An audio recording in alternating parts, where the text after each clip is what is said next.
9জনকৈ আমাৰ অসমৰ লোক নিহত হ'ল তাতে। আৰু নাই আৰু ইন্দোৰ চেন্নাই হস্পিটেলত, চৰকাৰী হস্পিটেলত লৈ গৈছিলে নেকি, কিন্তু বচাব নোৱাৰিলে। আপোনালোকে এটা খবৰ পাইছেনে যে আমাৰ অসমৰ 9-10জন মানুহ কাম কৰি আছিল চেন্নাইত, কনষ্ট্ৰাকশ্যন কাম চলিছিলে থাকে ইলেক্ট্ৰনিকৰ। তাতে এক্সিডেণ্ট হৈ মৰিছে প্ৰায় যোৱা মঙলবাৰে। আজিতো শনিবাৰ, মঙলবাৰে মৰিছে। কিমান এটা দুখৰ কথা।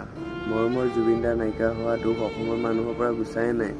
হয়তো সেইটো দুখ হিন্দীয়ে বুকুত লৈ কাম কৰি আছিল, কিন্তু এনেকুৱা এটা যে ঘটনা হিন্দৰ ওপৰত হৈ যাব এনেতো ভবা নাছিলে চাগে কেতিয়াও।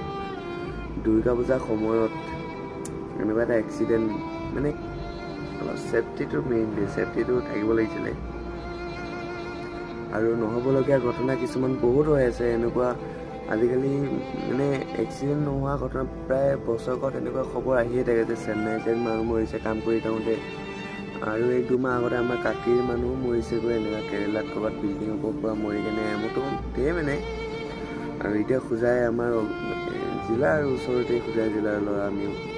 তেনেকুৱা ভাল নালাগে শুনি কেনে। আমাৰ খোজাই জিলাৰ প্ৰায় 5জনমান, আৰু কাৰ্বি আলং কি জেগা বুলি কৈছিল তাৰে আছিল 4জন বোলে।